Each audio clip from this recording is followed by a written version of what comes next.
Magandang hapon, Pilipinas at sa buong mundo. Tayo po ay sabayang napapakinggan sa Radyo La Verdad 1350, ang UNTV Radio. At una sa ating mga balita, walang usapang resignation o pagbibitiw ni Vice President Sara Duterte sa kampo ng depensa. Ito ang iginiit ni Defense Spokesperson Attorney Michael Powa sa balibalitang pagbaba sa pwesto ng pangalawang Pangulo. Samantala, itinanggi nito na may kinalaman sila sa food request ng Office of the Vice President sa impeachment trial. Ito ang balita ni Evan Alvarez. Saka bakit siya magre-resign? Papunta pa lang tayo sa exciting part, guys. Papasok na yung MLC records, saka yung BIA records, saka yung bank records. Wala sa choices ni Vice President Sara Duterte ang pagbibitiw sa pwesto. Yan ang nilinaw ni Defense Spokesperson Attorney Michael Powa kasunod ng mga usap-usapan na magre-resign umano ang bise.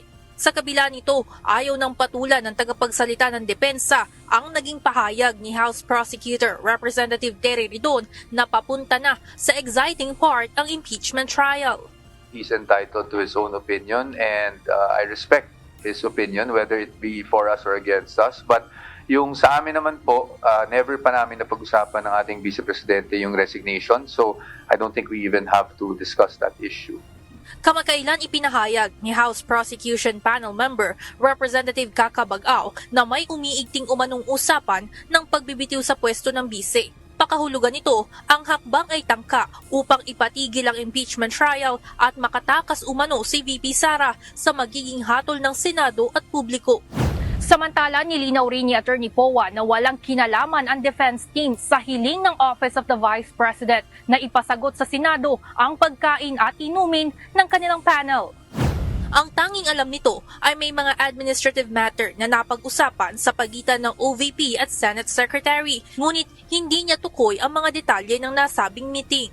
Kasi that was an OVP letter and the defense team has no participation in that letter. So baka best directed to the Office of the Vice President kasi di naman kami kasama dun sa pagpupulong at wala kaming any participation pagdating doon. Sa naturang sulat, nais umanong ipasagot ng OVP sa Senado ang mga gastos ng defense team sa food, beverage at catering services na accredited ng kanilang tanggapan sa gitna ng umuusad na impeachment trial. Kahapon sa huling araw ng paglilitis bago ang pagbabago ng schedule sa susunod na linggo, sinabi ni Powa na maayos naman ang supply ng pagkain at inumin para sa kanilang team at hindi Senado ang nagpondo para sa mga ito. Evan Alvarez, UNTV News and Rescue. Diyos ang aming sandigan, serbisyo publiko ang aming pinahahalagahan. Nananatili ang tiwala ni Pangulong Ferdinand Marcos Jr. sa mga sundalo. Kasunod ito ng pahayag ni National Bureau of Investigation Director Melvin Matibag sa impeachment trial kahapon na kabilang sa persons of interest sa pagbabanta sa buhay ng Pangulo ay mula sa mga active uniform personnel. Ayon sa Malacanang, kailangang matukoy kung sino-sino ang may pagbabanta sa buhay ng Pangulo. Yung tiwala ng Pangulo ay nandun pa rin po sa ating mga kasundaluhan. Yung mga balak na tumiwalad para proteksyonan, ipaglaban ang interes ng isang tao, laban sa batas, laban sa konstitusyon, dapat tong malaman kung sino-sino.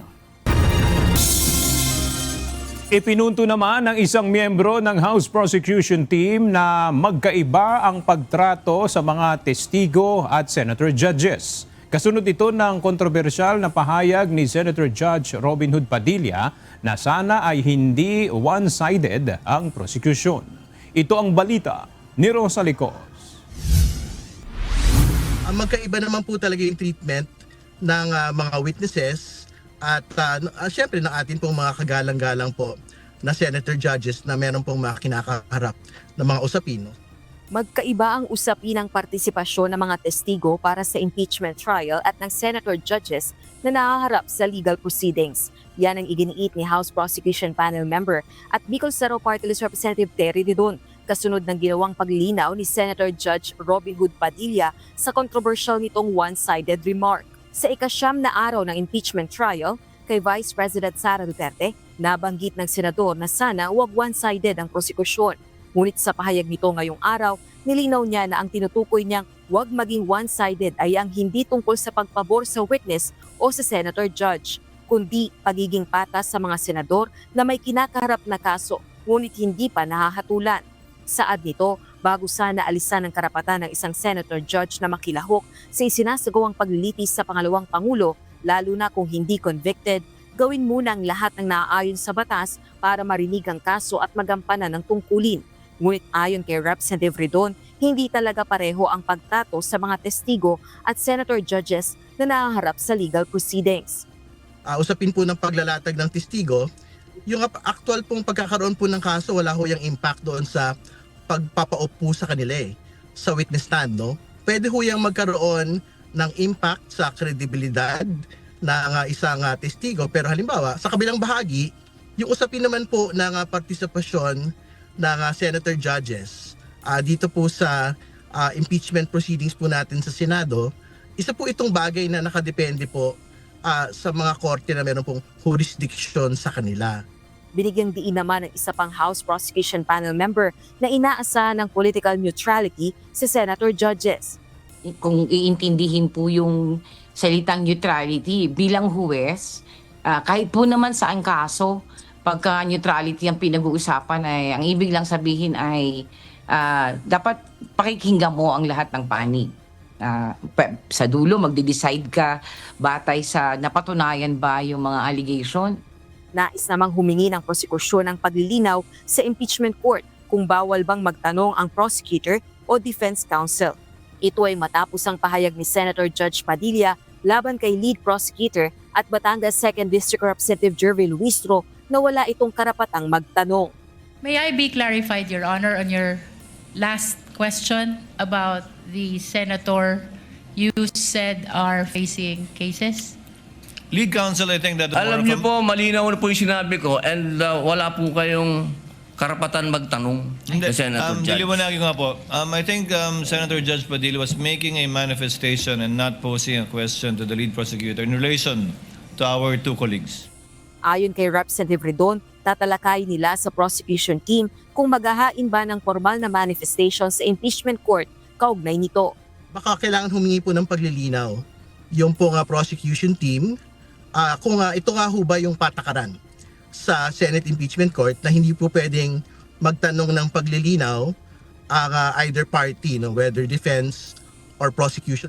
Samantala, kaugnay naman ang hiling ng Office of the Vice President sa Senado na sagutin ang gasto sa pagkain at inumin ng defense team sa impeachment trial, posible umanong maharap sa procurement complaint ang Senado. I think it looked like a demand from the OVP, from the Vice President herself, for the Senate to actually pay for the food expenses of the defense panel. No, ang pagtingin ko nga ho dyan, parang the OVP is basically opening up the Senate for a procurement case.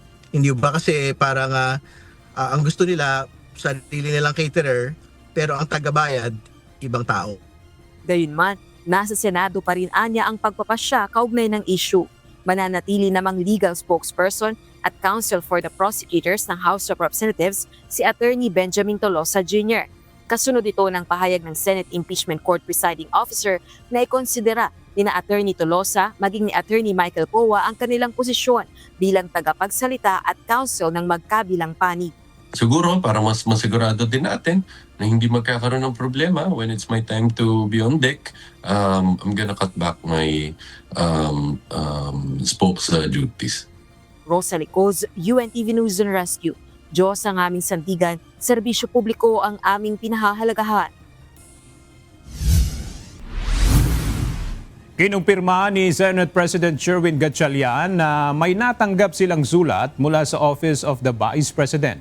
Nakasaad dito ang hiling na sagutin ng Senado ang gastusin sa pagkain o catering services ng kanilang mga staff sa impeachment trial. Ito ang balita ni Jed Neresina.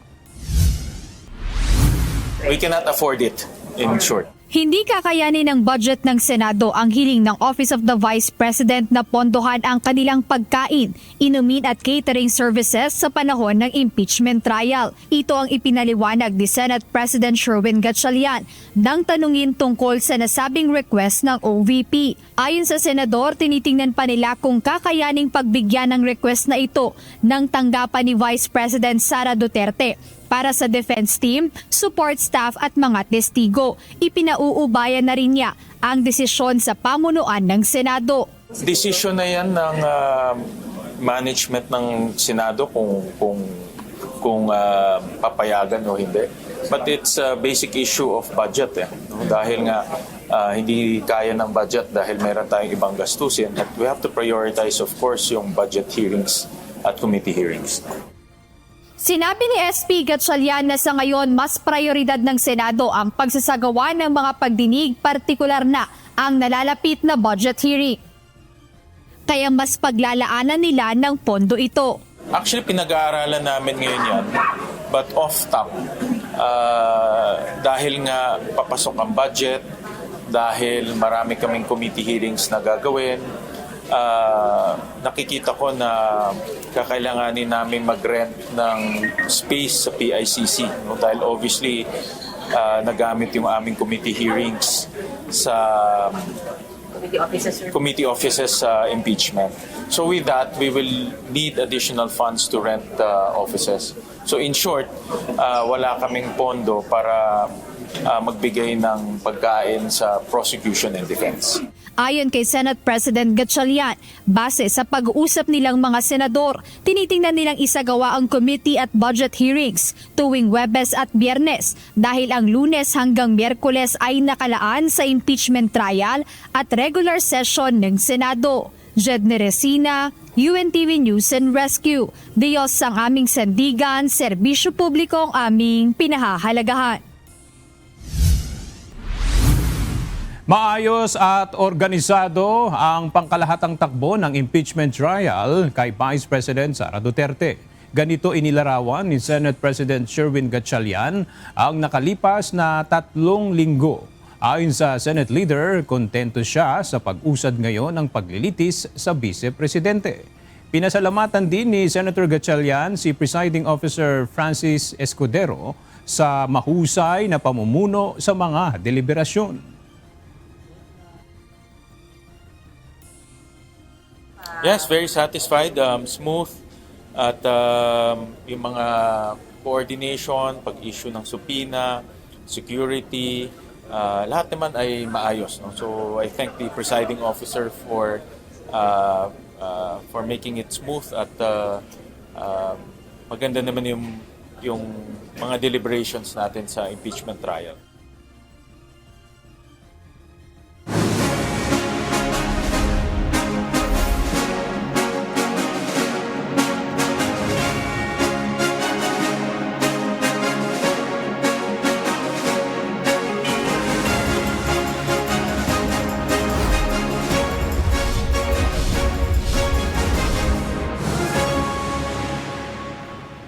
Malapit na ang maisapinal ang talumpati ni Pangulong Ferdinand Marcos Jr. para sa kanyang ikalimang State of the Nation Address sa Lunes, July 27.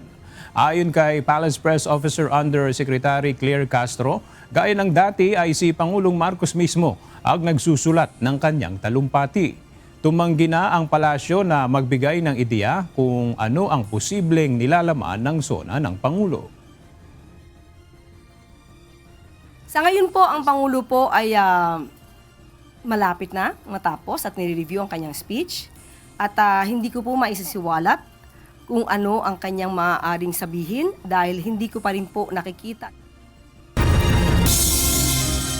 Nagpapatupad na rin ang House of Representatives ng mahigpit na seguridad para sa State of the Nation Address o SONA ni Pangulong Ferdinand Marcos Jr. sa susunod na linggo.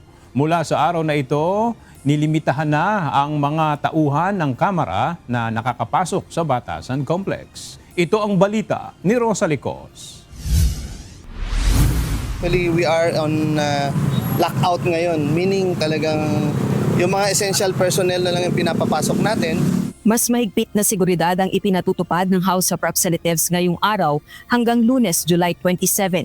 Ito ay para sa pagbubukas ng second regular session ng 20th Congress at ikalimang State of the Nation Address o SONA ni Pangulong Ferdinand Marcos Jr. Ayon kay House of Representatives Sergeant-at-Arms, retired Brigadier General Ferdinand Melchor de la Cruz, nagka-lockout muna ngayon ang Kamara. Ibig sabihin tanging mga essential personnel at may security clearance ang nakakapasok sa premises ng House of Representatives. We are in the process of inspecting everything para wala talagang ma-miss hanggat maaari. So it's just normal na talagang dapat yung ating security preparations is talagang talagang very mahigpit.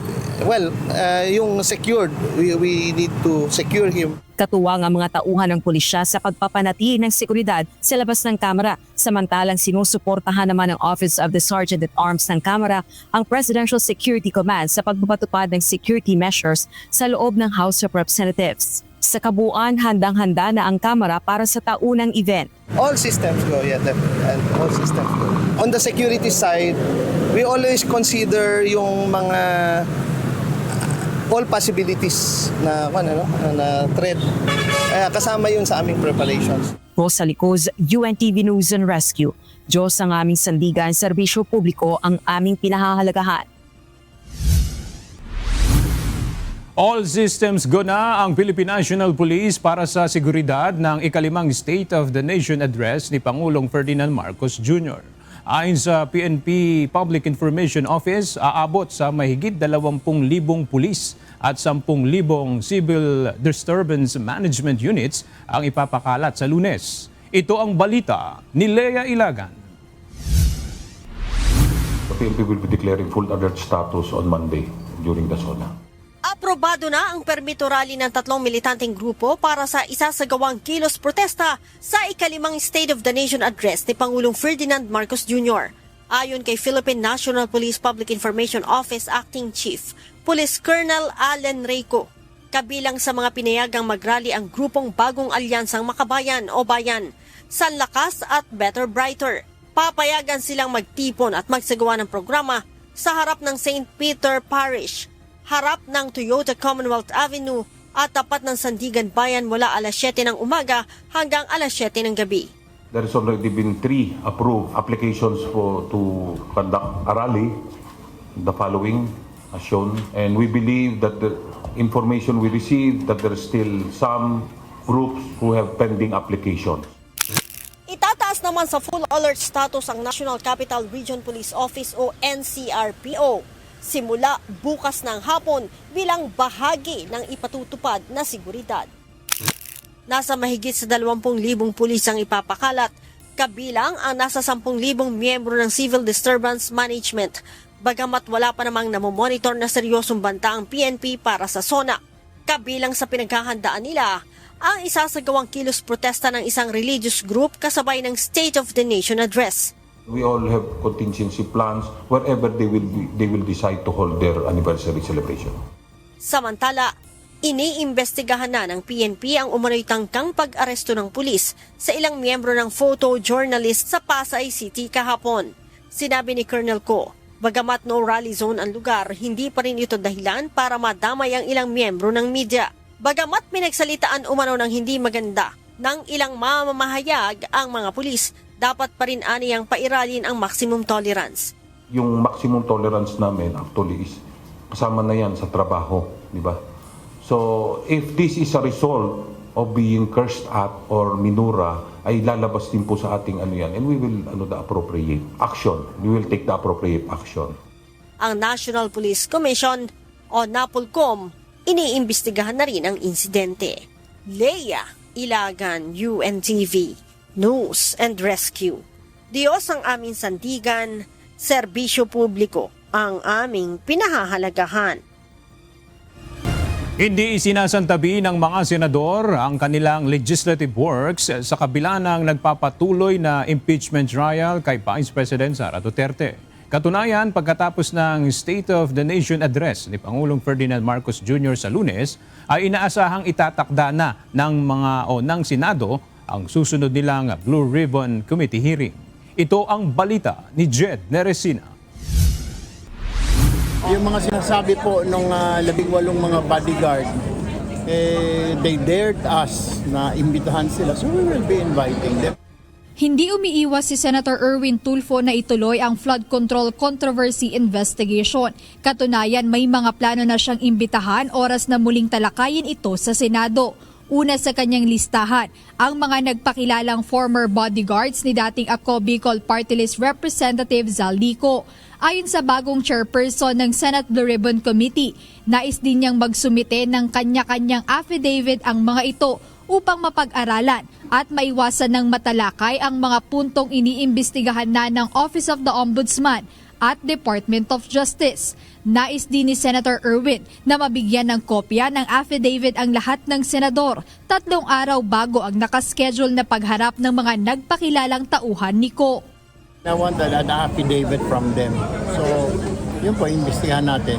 Yung kung may mga dadalhin na naman sila ng mga kaso na nandoon na sa ombudsman, hindi ba parang kakasuhan na kung the same persons lang naman na bibring up nila dito yung topic, sabihin na si ganito, kung nasa ombudsman na, kakasuhan na ng ombudsman. Yung mga congressman at mga contractor, ang DOJ ang nag-handle. And what I've heard, parang pinaparestitute silang lahat. So, at saan pa papasok doon sa investigasyon namin, ipakakasuhan na sila ng ombudsman, ganun din ang DOJ. Bagamat wala pang pinal na petsa kung kailan ito muling tatalakayin, sinabi ng senador na nakatakdang ischedule agad ang susunod na pagdinig ng Blue Ribbon pagkatapos ng State of the Nation address ni Pangulong Ferdinand Marcos Jr. sa Lunes, July 27.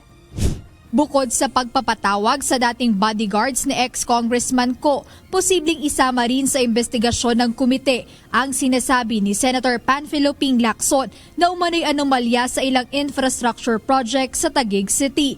Paliwanag ni Senator Tulfo, oras na magsumite ng mga kaukulang dokumento si Senator Lacson. Kanila itong susuriin bago isama sa Blue Ribbon hearing. Hindi pa niya nasasubmit, pero pag sinubmit siguro, then we'll start reviewing it. Tignan natin. We really have to look into that kasi serious it's a serious matter.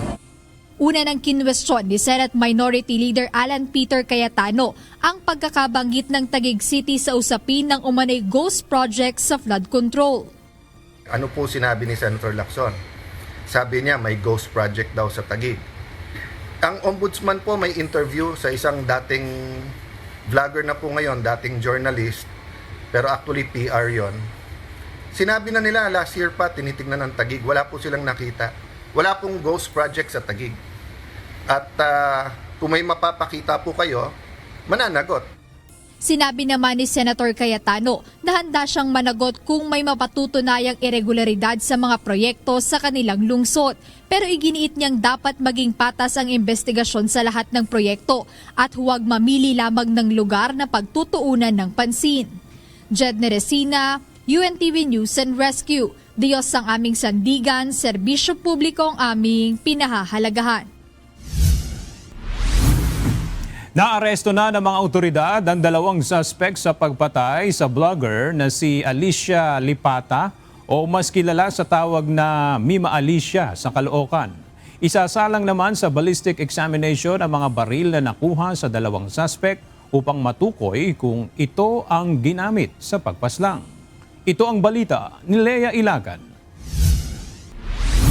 We're not stopping with the arrest of these 2. We're still following up and we're still investigating. There could be some other people who might be involved. But we're not saying na meron, but possible, napaka-possible po.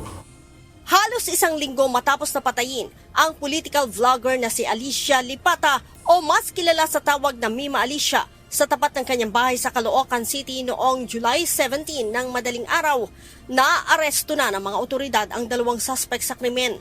Ayon kay Philippine National Police Public Information Office Acting Chief, Police Colonel Allen Reyco, kabilang sa naaresto ang gunman at driver ng motorsiklong sinakyan ng mga suspect.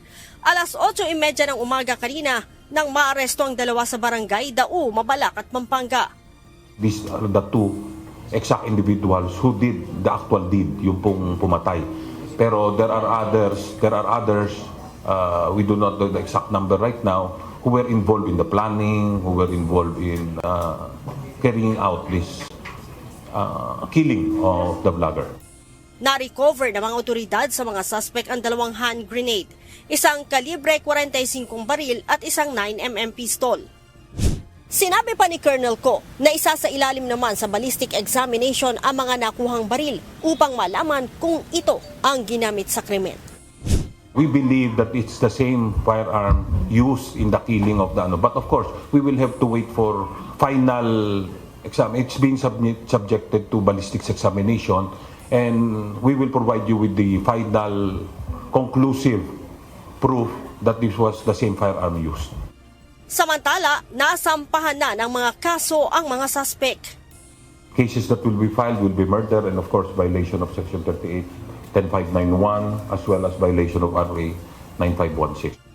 Dagdag ni Colonel Ko, mayroon na rin kinakaharap na naunang kaso ang gunman. Yung isa po dito, before their capture, we were able to profile ay marami na pong kaso yung isa. Yung pong gunman. Nananatili naman sa personal at may kinalaman sa trabaho ang ilan sa tinitingnang motibo ng pulisya sa krimen. Si Alicia ay kilalang matapang magkomentaryo sa kanyang mga vlog hinggil sa political situation ng bansa. Leia Ilagan, UNTV, News and Rescue. Diyos ang aming santigan, serbisyo publiko ang aming pinahahalagahan.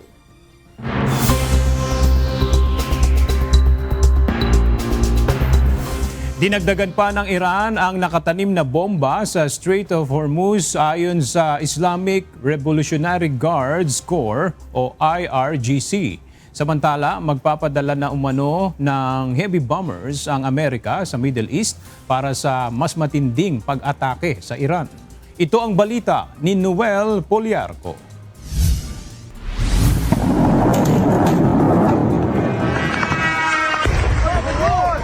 Patindi ng patindi ang mga pagbabanta ng Amerika at Iran sa isa't isa. Ang punot dulo pa rin ay ang Strait of Hormuz. Sa kanyang panibagong ultimatum, sinabi ni United States President Donald Trump na sa bawat isang barko na aatakihin ng Iran sa Hormuz Strait ay tutumbasan nila ng isang pagsabog ng isang tulay o isang planta ng enerhiya. This is with this skirmish we have with the Islamic Republic of Iran. And I call it that because let me tell you, they're getting hit so hard and they want to make a deal.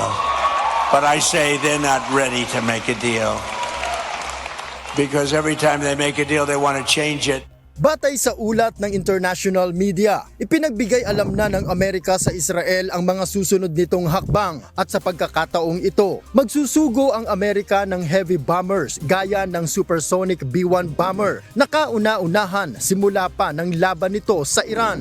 Pero ang Iran nananatili sa kanilang prinsipyo, mata sa mata, ngipin sa ngipin.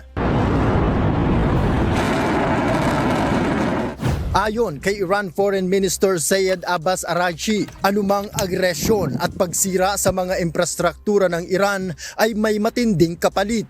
At sinumang tutulong sa pag-atake sa kanila, anumang klase ng suporta ang bigay sa kanilang kaaway ay ituturing na rin nilang target. Kaugnay ng Strait of Hormuz, inihayag ng Islamic Revolutionary Guard Corps o IRGC na nilagyan na rin nila ng bomba ang Omani Corridor, ang ruta na itinakda ng US. Kasunod ang babala sa mga barko na huwag nang dumaan doon at huwag maniwala sa pangakong seguridad ng Amerika. Sinabi ng IRGC na ang dapat umanong gawin ngayon ng mga barko ay makipag-ugnayan dahil ang gitnang lane ng Hormuz Strait ay may nakaplanta pa rin pampasabog na una nang inilagay ng Iran noong simula pa ng gyera. Ayon kay Iranian Parliament Speaker at Chief Negotiator Mohammad Bagher Ghalibaf, patunay ito na hindi sila papayag na maargabyado kung hindi sila makapagbebenta ng langis dahil sa blockade ng US sa kanilang mga pantalan. Wala ring iba pang rehiyon na pwedeng maglabas ng kanilang langis. At kung hindi sila ligtas at ang kanilang mga infrastruktura, ang seguridad ng lahat sa Strait of Hormuz ay nasa kanilang desisyon at walang magagawa ang Amerika.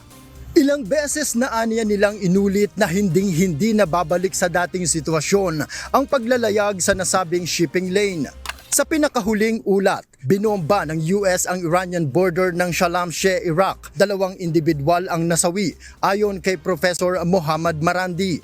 Ang Shalamsheh border ay pangunahing transportation hub sa pagitan ng Iran at Iraq. Ang pagsira sa nasabing border ay posibleng magparalisa sa paalitan ng tropa ng dalawang bansa sa laban ng mga ito sa Amerika.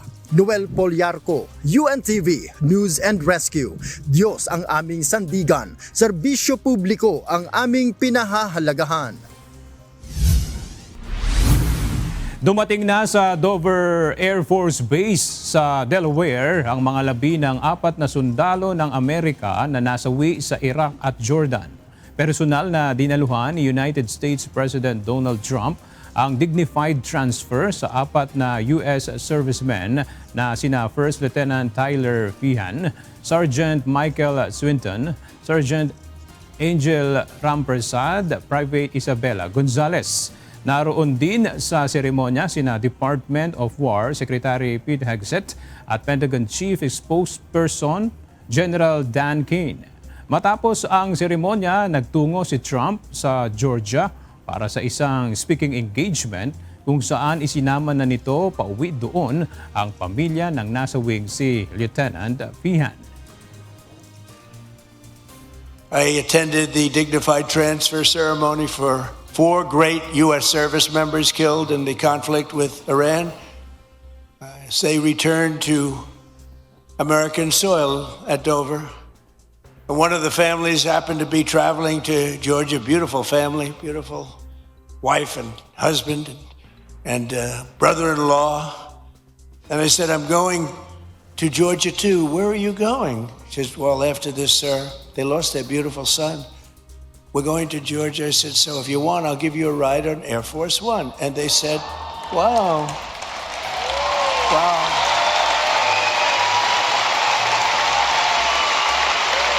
But to Sherry and Stephen and David, we will carry Tyler's memory in our hearts forever. And I just want to thank you. It's an honor to have you here today. Please.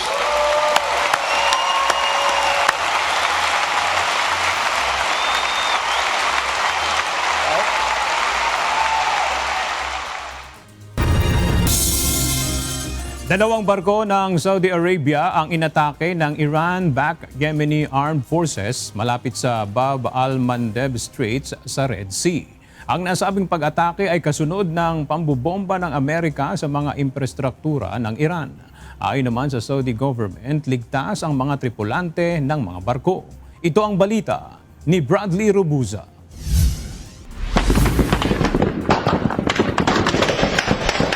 Inatake ng mga rebelding Houthi ang 2 oil tanker ng Saudi Arabia sa Red Sea. 70 kilometro ang layo sa border ng Yemen sa magdamag ng Miyerkules oras sa Yemen. Ang nasabing mga barko ay ginamitan ng ilang ballistic missiles at drones batay sa kumpirmasyon ng tagapagsalita ng Houthi Armed Forces na si Yahya Saree. Ang inataking mga barko ay ang Encilia at Leila, pawang mga Saudi Royal Oil tanker na kayang maglulan ng nasa 800,000 bariles ng langis. نفذت القوات المسلحة اليمنية عملية عسكرية نوعية استهدفت سفينتين نفطيتين سعوديتين خالفت قرار الحظر الصادر عن القوات المسلحة في البحر الأحمر إحداهما تحمل اسم إنسيليا والأخرى ليلى. Kasunod nito, 10 barko pa ang ipinagtabuyan ng mga rebelde alinsunod sa maritime blockade na kanilang idineklara sa Red Sea. Babala ng opisyal kung hindi aalisin ng Saudi Arabia ang airspace at naval blockade nito laban sa Yemen, hindi rin nila babawiin ang idineklara nila. Dagdag nito, anumang agresyon ng Saudi at mga kaalyado nito ay gagantihan nila ng mas matinding pag-atake ang Saudi territory. Base sa ulat ng Saudi National Media, isang opisyal ng Saudi Transport General Authority ang kinumpirma na ligtas ang mga tripulante ng Encilia. Nagsasagawa na umano sila ng aksyon upang maisalba ang barko at maiwasan ng oil spill. Gayunman, wala pang ulat sa kalagayan naman ng mga crew sa barkong Leila. Ayon naman kay United States Department of State Secretary Mark Rubio, hindi na ito bagong aksyon ng Houthi dahil dati lang nagdulot ng problema ang grupo sa global shipping sa bahaging ito ng Middle East. Isinisisi nito sa Iran ang muling pagsiklap ng giyera sa Saudi Arabia at Yemen. Mariin-anyo nila itong binabantayan. We're watching that closely, that situation. We've been engaged with the Saudis on a number of times over the last week in regards to that threat. It's not a new threat, but it's one that's manifested itself in the past. But at the gist of that issue is the fact that, again, Iran is in the middle of it. Talking about the troublemaker in the region, it's Iran. Bradley Robuza, UNTV News and Rescue. Diyos ang aming sandigan, serbisyo publiko ang aming pinahahalagahan.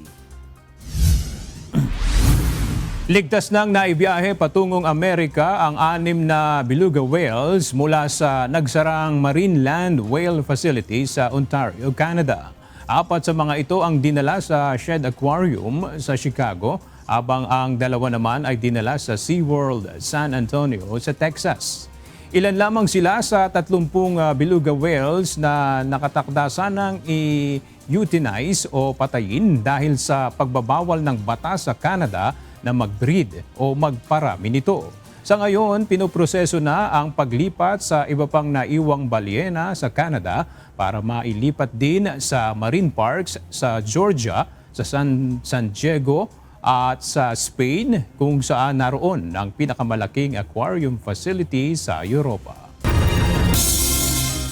Pinawi ng Bases Conversion and Development Authorities o BCDA ang pangamba ng publiko ukol sa pagtatayo ng Pax Silica Hub sa New Clark City. Ayon sa BCDA, bukod sa tulong sa ekonomiya, posibleng lumikha ito ng libu-libong trabaho para sa mga Pilipino. Ito ang balita ni Nel Maribohok. Sabi, ang Pax Silica project ay baka ubusin ng tubig, no, because of the data centers na ilalagay. Well, unang-una po, kagaya ng sabi ko, hindi maaring mag-invite tayo ng data centers, but it's not all about data center. Ang gusto, unang-una po, hindi rin strong on job generation ang data center. Ang gusto natin dito is high-quality job generation. Kaya manufacturing businesses and companies ang target natin. Hindi maaapektuhan ang supply ng tubig sakaling maitayo na ang Pax Silica Hub sa Pilipinas. Paliwanag ni Bases Conversion and Development Authority o BCDA President and CEO President Joshua Bingkang. Hindi naman ito sentro sa pagtatayo ng Artificial Intelligence o AI data centers. Anya, mas tututukan nila ang pag-iengganyo ng pamumuhunan sa manufacturing. Ito ang binigyan din ng BCDA President sa pangamba na maapektuhan ang water supply dahil malaki ang kinukonsumong tubig ng mga data center. Bukod rito, may panukala na rin ng BCDA na magkaroon ng water impounding technology na maaaring mapagkuhanan ng dagdag na supply ng tubig. Pwede pa namin siyang i-ramp up to 300 million liters per day gamit ang technology ito. Anong ibig sabihin? Sapat po yung tubig na pwedeng pagkuhanan doon. Hindi ito groundwater extraction, kundi ito yung technology na gusto namin i-propose. Pinabulaanan rin ng BCDA na maaapektuhan ang ancestral domain o lupain ng mga katutubo sa pagtatayo ng Pax Silica. Wala rin anyang mangyayari o papayagan man ang pagmimina sa lugar. Ang sabi, magmimina doon. Hindi po. Hindi po namin na-allow yun. No?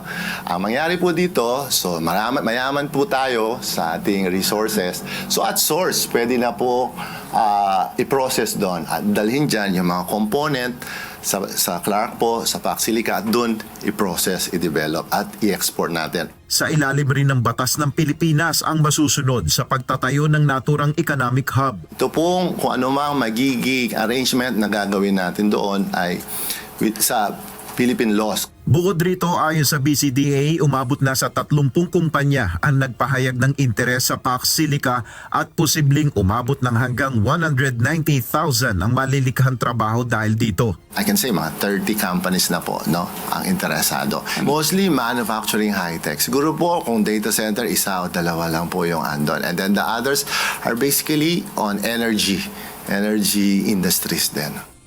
Ayon sa BCDA President, maaaring sa unang bahagi ng 2028 ay magsimula na ang konstruksyon ng Pax Silica Hub at posibleng umabot naman ng 10 hanggang 15 taon ang kinakailangan bago makumpleto ang proyekto. Nel Maribohok, UNTV News and Rescue, Diyos ang aming sandigan, serbisyo publiko ang aming pinahalagahan. Hindi na pag-usapan ni na Pangulong Ferdinand Marcos Jr. at United States Secretary of State Marco Rubio ang ukol sa kampanya ng US laban sa International Criminal Court o ICC. Nauna nang inihayag ng US government na nais nitong buwagin ang ICC. Pero ayon sa palasyo, nakipag-usap si Philippine Ambassador to the US, Jose Manuel Romualdez, sa kinatawan ng Amerika para ihayag ang posisyon ng Pilipinas kaugnay ng ICC. May binanggit po sa atin mismo si Ambassador Babe Romualdez. Gusto niya pong ipaalam sa lahat na siya po ay nakipag-usap sa US State Department patungkol po sa issue ng ICC. Binanggit niya po na ang issue patungkol sa ICC at ng Pilipinas ay isang sensitibong bagay. At binanggit din po niya ang residual obligation ng Pilipinas, pati po ang pakikipag-cooperate sa Interpol. Nananawagan ng grupong Manibela sa pamahalaan na pareho na sanang ibigay sa mga driver ng pampublikong sasakyan ang karagdagang fuel subsidy at hiling na 2 pisong dagdag singil sa pamasahe sa jeep. Ito ang balita ni Benedict Samson live. Benedict, may posibilidad ba na parehong maibigay yan at ano yung prosesong kailangang pagdaanan? Magandang gabi, Aga. Sa ngayon, yan pa yung pinag-aaralan ng LTFRB. Ngunit matapos din itong gagawing konsultasyon sa pagitan naman ng mga transport group, ay isusumitin nila ito sa tanggapan ni Pangulong Ferdinand Marcos Jr., Department of Energy, Department of Transportation at Department of Budget and Management. Dahil mangangailangan nila ng nasa 2.4 billion pesos na pondo kada buwan kung ipatutupad itong nasa 5 pisong dagdag sa fuel discount. So naghihintay tayo na sana sa lalong madaling panahon magkaroon na ng hearing at mag-grant na itong petition natin upang mapakinabangan ng direkta ng mga driver at hindi na kami naghihintay pa. Nakabinbin pa rin at hindi pa naipatutupad ng Land Transportation Franchising and Regulatory Board o LTFRB ang pisong dagdag pasahe sa jeep. Ito'y matapos suspindihin ni Pangulong Ferdinand Marcos Jr. ang implementasyon nito noong Marso, kapalit ng pagbibigay ng mga ayuda sa transport sector. Kamakailan, bumaba ang presyo ng krudo sa pandaigdigang merkado dahil na rin sa bahagyang paghupa ng gulo sa Middle East. Ngunit ngayong sumiklab na naman ang gyera sa pagitan ng Iran at Estados Unidos, unti-unti na naman itong nagmamahal. Sa ngayon ay mahigit 80 pesos na naman ang presyo ng kada litro ng diesel. Kaya naman ang jeepney driver na si Hilario Macasanhig Jr., halos mahigit 100 piso rin ang nawawalang kita kada araw. Makatutulong sana sa kanya ang pangakong muling pagbibigay ng fuel subsidy, ngunit wala umano ang kanyang pangalan sa listahan ng mga recipient nito. Yung subsidy po, nagtaka lang po ako na inis kanila na wala daw po akong, hindi nakapangalan yung plaka ko ron. Samantala nakarehistro naman ako. Sabi ko, bakit ganon? Yung samantala yung ibang mga kasamahan ko, nakaka-discount sila. Kaya naman sa pangalawang araw ng tigil pasada ng grupong Manibela, muli nilang ipinananawagan sa pamahalaan na pareho sanang maipagkaloob sa mga driver ng pampublikong sasakyan ang panukalang gawing 15 pesos per liter ang ibibigay na fuel discount at dagdag na 2 pesos sa pamasahe. Pero sana pagsabayin na yung fare increase at saka yung discount kasi po kung titignan natin ngayon nasa mahigit 50% na ang tinaas nitong mga produktong petrolyo. Pero wala pa tayong nakukuhang direktang solusyon na pangmatagalan na hindi na kami kailangan pang magprotesta, hindi na kami kailangan pang maabala sa pamamasada at hindi na maperwisyo yung ating mga mananakay. Sinubukan naman ng UNTV News and Rescue na humingi ng panayam kay Transportation Secretary Giovanni Lopez. Ngunit wala pa itong naging tugon. Nauna nang sinabi ng LTFRB na kasalukuyan na nilang pinag-aaralan ng panukala na madagdagan ng fuel discount at taas pasahe sa mga PUV. Kasabay nito ay magsasagawa na rin ng konsultasyon ng LTFRB sa mga transport group para sa naturang panukala bago nila ito isumite sa DOTR sa susunod na linggo. We're balanced at the same time, matulungan natin yung ating pasahero. We will not also cause too much inflationary effect. kung hindi magtataas ng pamasahe. Pero siguraduhin natin kung ano man ang intervention makakatulong sa ating mga chopper. Samantala, kasabay ng ikalawang araw ng tigil pasada ng grupong Manibela, patuloy nilang kinikwestiyon ang Department of Energy kasunod ng mahigit 10 pisong naging pagtaas sa presyo ng kada litro ng diesel. Doon sa pagtaya natin, nasa $78 lang ang presyo ng mga produktong petrolyo sa pandaigdigang merkado. Hanggang ngayon, wala tayong makuhang kasagutan kay Garin. Hindi ka nababagay sa posisyon mo, baka may mas mahusay sa'yo na makapagpaliwanag at makagawa ng programa na maibsan yung hirap na dinaranas ng taong bayan. Kung pwede sana, mag-giveaway ka na. Hindi ka fit doon sa posisyon mo. Wala kang alam. Wala namang nagiging reaksyon patungkol dito ang DOE at maging si Secretary Garin. Aga kanina natanong din natin si Manibela Chairman Mar Balbuena kung ano yung nais niyang marinig sa ikalimang State of the Nation Address o SONA ni Pangulong Ferdinand Marcos Jr. sa darating na Lunes. At dito sinabi niya itong mga pagbasura o pag-amyenda dito sa Oil Deregulation Law, yung malaking rollback sa mga produktong petrolyo at yung magkaroon ng konkretong solusyon ang pamahalaan sa krisis na dinadanas nilang mga tsuper. At yan muna ang ating update mula rito sa Quezon City. Balik sa inyo dyan, Aga. Maraming salamat, Benedict Samson. Ayaw na ni Pangulong Ferdinand Marcos Jr. na maulit pa ang mararahas na insidente sa pagitan ng mga tauhan ng Pilipinas at China sa Ayungin Shoal. Ito ang binigyang diin ni PBBM sa mahigit 1 oras na paghaharap nila ni Chinese Ambassador to the Philippines, Jing Quan, sa Malacanang noong Martes, July 21. Ipinatawag ng Pangulo ang Chinese envoy kasunod ng marahas na insidente sa Ayungin Shoal kung saan may sundalong nasaktan matapos hampasin ng Chinese Coast Guard. Actually, tumagal ang meeting ng 1 oras at 20 minutos. Yes, at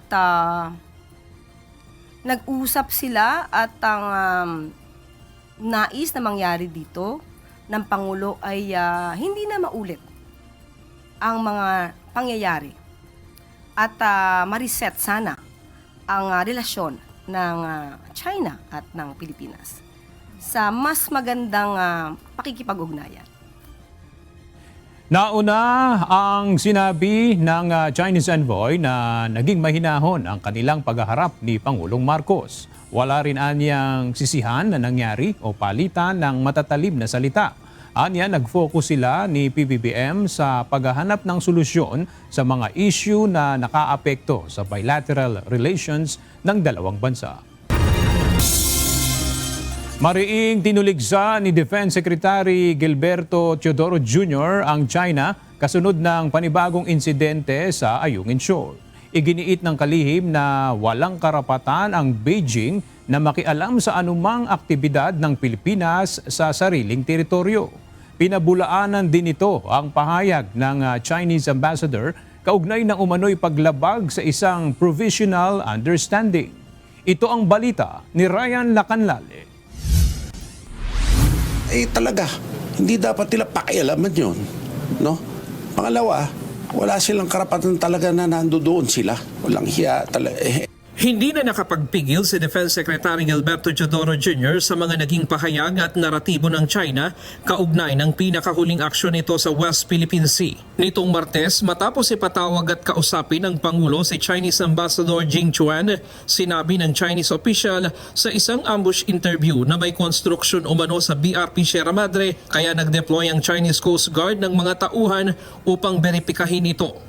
Sagot ni Secretary Teodoro, hindi ito kayang patunayan ng Chinese Ambassador. Inimbento nila yung enkwentro In-splice nila. Paano pa tayo maniniwala dyan sinasabi niyan? Hindi na ako dapat magpigil Kasi kailangan na meron ng, galit na ang taong bayan. Hindi na natin pwede itong walisin sa ilalim ng silong. No? Lantaran na to Inuunggoy na tayo Walang sinabi ang kalihim sa nilalaman ng provisional agreement sa Ayungin Shoal. Pero mensahe nito sa China, wala silang pakialam sa anumang gagawin ng Pilipinas sa sarili nitong teritoryo. Wala akong alam dun sa provisional understanding. Wala silang pakialam kung anong gawin natin sa teritoryo natin. Hindi na nangahulugan na kinukumpirma ko ang isang bagay o hindi kasi nilalagyan nila na salita yung bibig natin eh. So hindi ko kinukumpirma yan. Pero ang sinasabi ko, wala silang pakialam. Binatikos rin ng kalihimang Chinese ambassador dahil ito umano ang unang lumabag sa napagkasunduan na hindi muna isa sa publiko ang nilalaman ng kanilang pag-uusap ni Pangulong Marcos. I believe there was an agreement to embargo the contents of the conversation, but the Chinese ambassador was the first one to violate that embargo by having that ambush interview right after the talk. And after that, he claims the next day that there was an agreement not to talk about it after he already talked about it. I must call that out. Binigyang diin din ng defense chief ang ilang beses na umanong hindi tumupad ang China sa mga naunang pangako nito. Gaya ng dating pahayag ng Beijing noong 1995 na pansamantalang kanlungan lamang ang Mischief Reef na ngayon ay isa ng militarisadong isla. Anya pa malinaw na bahagi ng mas malawak na estratehiya ng China ang mga panggigipit sa West Philippine Sea na isang hakbang sa pagpapalawak ng impluensya sa rehiyon. Anya gumagawa lamang umano ng kwento ang China upang magkaroon ng paraan para makapasok sa bansa. Dagdag pa niya, hindi sila titigil, kaya nasa Pilipinas na kung ano ang mga hakbang na gagawin para maprotektahan ang bansa. Pagkatapos gumagawa talaga ng istorya yung mga yan para magkaroon sila ng paraan paano ka pasukin. Yan ang dapat malaman ng ating mga kababayan. May intensyon yan. Hindi titigil yan. Nasa atin na nasugpuin yan at itigil yan. Isa lang ito sa tinatawag natin mga script para mapaglaruan nila ang Pilipinas at makontrolan nila, no? Let us not view, wag natin tignan ang mga insidente isa-isa. Meron itong disenyo at may timing ito. Nangyari ito bago dumating si Wang Yi dito. Tapos pag-alis ni Wang Yi doon, bago dumating dito, nag-release ang foreign ministry nila ng statement na wala daw katotohanan yung arbitral award, wala daw tayong karapatan. So, ano bang klaseng laro ito? Hindi karapat dapat sa Pilipino ito. Ryan Lacanlale, UNTV News and Rescue. Diyos ang aming sandigan, serbisyo publiko ang aming pinahahalagahan. Muli na namang nanggulo ang Chinese Coast Guard sa ginawang distribusyon ng fuel subsidy at food packs sa mga mangingisdang Pilipino sa Bajo de Masinloc. Kaninang umaga, gumamit na naman ang mga ito ng water cannon at halos dumikit na sa barko ng Pilipinas. Kinundina ng Philippine Coast Guard at Bureau of Fisheries and Aquatic Resources o BFAR ang mapanganib at marahas na aksyon ng China na nagsasapanganib sa kaligtasan ng mga Pilipino. Wala namang nasugatan sa mga Pinoy. Sa ginawang Maritime Domain Awareness Flight ng PCG, namataan ang 10 barko ng China sa paligid na sakop ng Philippine Exclusive Economic Zone. Inilahad ng Department of Social Welfare and Development o DSWD ang mga resulta ng mga programa at serbisyo nito sa nakalipas na isang taon. Umaasa naman ang ahensya na mabibigyan diin sa State of the Nation Address o SONA ng Pangulo ang pagsasabatas sa ilang pangunahing programa ng kagawaran. Ito ang balita ni Mia Alonzo. Don't wanna preempt the SONA of the President, but umaasa po tayo na mabibigyan din ng prioridad o mabibigyan o ma-mention din yung mga programs and services ng DSWD. Naaprubahan na sa Kamara ang ilang panukalang naglalayong palakasin ang mga programa ng Department of Social Welfare and Development o DSWD. Subalit hanggang ngayon, hindi pa rin ito umuusad sa Senado. Kabilang sa mga panukalang nakabinbin ang Assistance to Individuals in Crisis Situations o AICSAC, pagpapalakas ng Pantawid Pamilya Pilipino Program at Child Online Safety and Protection. Isa sa mga kahalagahan ng ma-institutionalize nga yan is yung matiyak na masustain yung funding for these programs, no, hindi maantala yung pagpapahatid natin ng tulong sa ating mga kababayan, especially yung mga lubos na nangangailangan. And I'd like to highlight nga yung dun sa assistance to individuals in crisis situation. Gayunman, ayon kay DSWD spokesperson Irene Dumlao, nirerespeto nila ang legislative process, subalit umaasa ang kagawaran na mababanggit ang mga naturang programa sa ikalimang sona ng Pangulo sa Lunes. Kaugnay nito, inilahad din ng DSWD ang ilan sa mga naging resulta ng mga programa nito sa nakalipas na isang taon. Kabilang sa mga programang inilahad ng ahensya ang Walang Gutong program kung saan mula sa target na 750,000 households, nasa humigit kumulang 600,000 households na ang patuloy na napapakain. Target naman ng ahensya na maisama pa ang natitirang 150,000 na pamilya bago matapos ang taon. Sa ilalim naman ng Pantawid Pamilyang Pilipino Program o 4Ps, sinabi ng DSWD na nasa 1.6 milyong pamilya na ang nakaalis sa programa mula 2022 hanggang 2026 matapos umangat sa poor at near poor na estado. Habang kabilang din sa mga binigyang diin ng ahensya ang pagdagdag sa conditional cash grant para sa kalusugan ng mga ina at sanggol sa ilalim ng First 1,000 Days Program na nasa 350 pesos na ngayon ay tumaas na sa 750 pesos bawat buwan. Pero hindi po nagtatapos doon ang trabaho ng DSWD. Lagi pong kadikit yung aming pong apelyido na development. Kaya nga po, part of our interventions, a part of the assessment being done by our social workers is to identify kung ano pa yung mga ibang programa na maaari po namin maipatupad aside from the welfare programs and services nang sa gayon maiahon natin mula sa kahirapan yung ating mga kababayan. Para naman sa vulnerable sector, inilahad ng ahensya ang mga programang nakatuon sa adolescents mothers, mga pamilyang may miyembro na may kapansanan at mga biktima ng online sexual abuse at exploitation.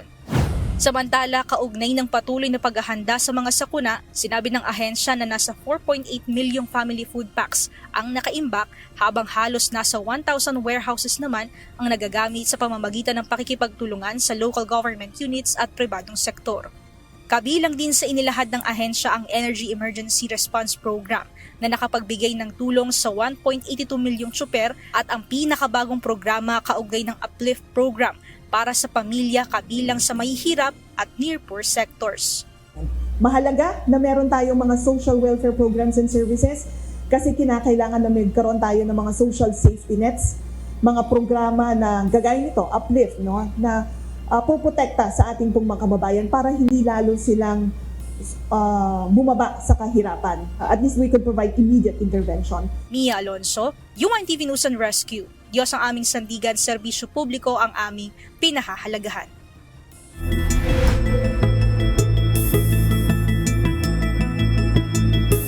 Napanatili ng bagyong Quiapo ang taglay nitong lakas habang papalapit sa Northern Luzon. Alas 3 ngayong hapon ay namataan ito ng Pag-asa sa layong 640 kilometers silangan ng Tuguegarao, Cagayan. Ayon sa Pag-asa, posibleng dumaan ang sentro ng bagyo sa mga isla ng Batanes bukas. Nakataas ngayon ang wind signal number 1 sa lalawigan ng Batanes at Cagayan kasama ang Babuyan Islands at 12 lugar sa Northern Luzon. Base sa forecast ng Pag-asa, mas magiging maulan bukas sa malaking bahagi ng Northern Luzon habang dumadaan ang bagyong Quiapo. Palalakasin din ng bagyo ang habagat na magpapaulan naman sa malaking kanlurang bahagi ng Mindanao at Visayas. Naghahanda na ang Department of Social Welfare and Development o DSWD para sa posibleng epekto ng Low Pressure Area o LPA na potensyal na maging bagyo ayon sa Pag-asa. Ayon kay DSWD Assistant Secretary Irene Dumlao, nakikipag-ugnayan na ang kagawaran sa mga field office nito maging sa mga lokal na pamahalaan at iba pa ang kinaukulang ahensya upang matiyak na agad na makapagbibigay ng tulong at serbisyo sa mga posibleng maapektuhan ng sama ng panahon. Minomonitor na po natin yung ating pong opisina, yung ating DROMIC, naka-blue alert status na po tayo and ina-anticipate natin na maging tropical depression po ito at kung kaya nga po ang current stockpiles ng DSWD na naka-preposition ay nasa mahigit 4.6 million family food packs. Sa Region 2, handang-handa po ang ating pong pamahalaan para tumugon sa mga pangangailangan ng ating mga kababayan. Maaari nga pong maapektuhan itong si Quiapo. Umaasa ang mga residente sa lalawigan ng Cagayan na makakatulong ang ulang dadalhin ng bagyong Quiapo. Sa kasalukuyan, nasa state of calamity ang buong lalawigan dahil sa epekto ng El Nino at apektado ang nasa 60,000 hektarya ng sakahan. Malaking tulong din ang maraming ulan sa Magat Dam at sa pagbabalik ng tubig sa Cagayan River. But since we are experiencing dry spell nga and malapit na kami magkaroon ng drought, ang saturation level at absorption level ng aming mga kalupaan ay kailangan talaga namin ng tubig. Gayunman, pinaghahanda pa rin ang mga bayang malapit sa dalampasigan kasama na ang isla ng Kalayaan. Ayon sa Cagayan PDRRMMO, kaparehong track ng bagyong Quiapo ang nangyari noon sa bagyong Egay, kaya gayon din ang kanilang paghahanda. Nasa ilalim na ng Wind Signal number 1 ang buong lalawigan ng Cagayan na isa sa posibleng mahagip ng galaw ng bagyo. Dumulog sa Korte Suprema ang isang grupo ng mga mag-aaral para pigilan ang pagputol ng mga puno sa Quirino Avenue at Rojas Boulevard sa Maynila. Ang mga respondent ay kasama sa isang pribadong kumpanya at ibang kawani ng Department of Environment and Natural Resources o DENR. Ayon sa mga petitioner, labag sa karapatan ng publiko sa ilalim ng konstitusyon ang pagputol sa mga puno na proteksyon din sa kalamidad. Apektado rin ito ang karapatan ng susunod pang henerasyon o ang mga hindi pa ipinapanganak na mga kabataan. Itigil po ninyo yung pagputol ninyo ng puno sa lungsod ng Maynila dahil meron po kaming karapatan sa ilalim ng konstitusyon na saligan batas, meron kaming right to a balanced and healthful ecology. Kailangan po respetuhin po nila ito.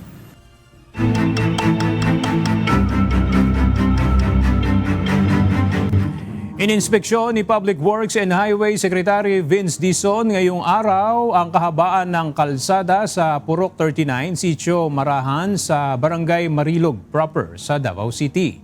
Ang nasabing bahagi ng Bukidnon Davao Highway ay gumuho bunsod ng patuloy na pag-ulan. Ayon sa kalihim, ipinag-utos na niya sa DPWH Region 11 na simulan na ang pagkumpuni sa Lunes, July 27. Target ng ahensya na agad mabuksan ang kalsada sa mga light vehicles at mga bus upang hindi mahirapan ang mga residente dahil sa layo ng alternative route. Kawawa yung mga kababayan natin bumabiyahe. Mahirap yung detour kasi 9 kilometers yun compared to 3 kilometers. Tapos, maliit pa yung kaya na yun. Ayon sa kalihim, naipasuri na ng DPWH sa ilang Japanese consultants ang sitwasyon ng kalsada at mayroon ng rekomendasyon ang mga ito kung paano maisasagawa ang rehabilitasyon sa nasirang kalsada.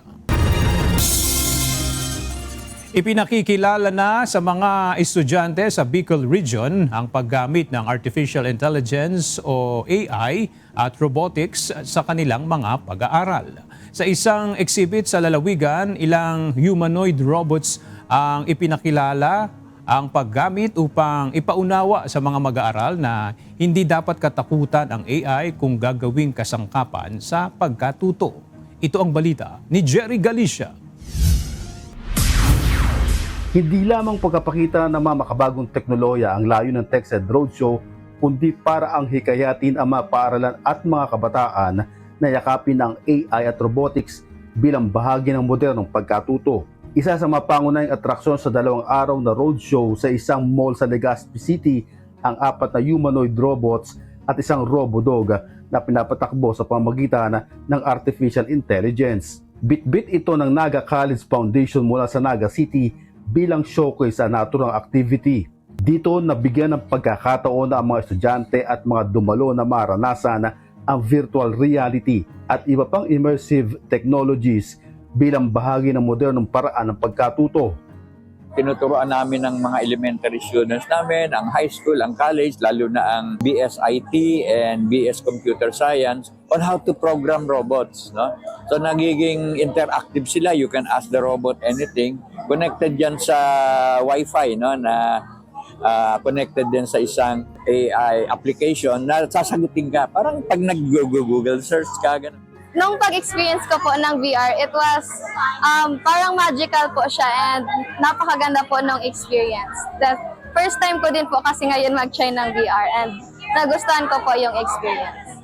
Ayon kay Naga College Foundation President Mario Villanueva, layunin nila na maipakita sa mga estudyante na ang AI at robotics ay hindi dapat katakutan, kundi dapat pag-aralan at gamitin bilang instrumento sa pagkatuto at pag-unlad. Binigyan din ng mga eksperto na mahalagang makasabay ang mga paaralan sa Bicol sa mabilis na pag-unlad ng AI upang maihanda ang mga mag-aaral sa mga trabaho at hamon ng hinaharap.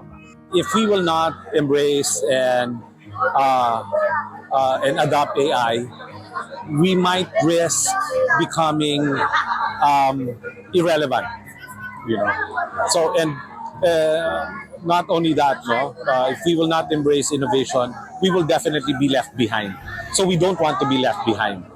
So what we do is we embrace it, but we have to make sure, like in AI, we have to be trained on how to use it ethically, responsibly, and legally. Layunin ng naturang aktibidad na makapagbigay ng kakaibang karanasan sa pagkatuto habang pinapalawak ang kaalaman tungkol sa robotics, artificial intelligence at immersive technologies. Sa pamamagitan ng mga ganitong inisyatiba, umaasa ang mga organizer na mas maraming paaralan sa Bicol ang magpapakilala ng AI, robotics at iba pang umuusbong na teknolohiya sa kanilang mga mag-aaral. Layo ng TechSed Roadshow na maihanda mga kabataan sa digital world sa pamamagitan ng responsabling paggamit ng artificial intelligence, robotics at iba pang makabagong teknolohiya. Jerry Galicia, UNTV News and Rescue. Diyos ang aming sandigan, serbisyo publiko ang aming pinahahalagahan.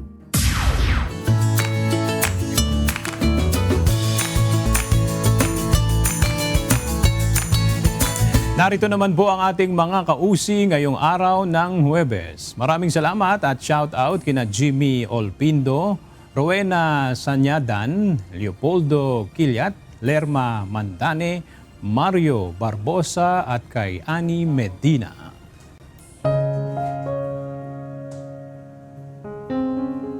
At sa ating pong iiwang mga salita ng Diyos na ating sandigan mula sa Aklat ng Juan, Kapitulo 13, versikulo 35 na nagsasabi, "Sa ganito'y mga kikilala ng lahat ng mga tao na kayo ay aking mga alagad, kung kayo'y may pag-ibig sa isa't isa."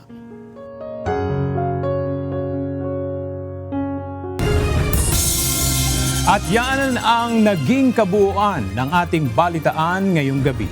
Aming inilahad ng buong katapatan kung paano namin nasaksihan. Kayo po'y makapagtitiwala na ang aming nakita at narinig ang aming ibinabalita.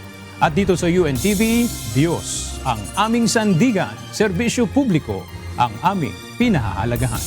Magandang gabi.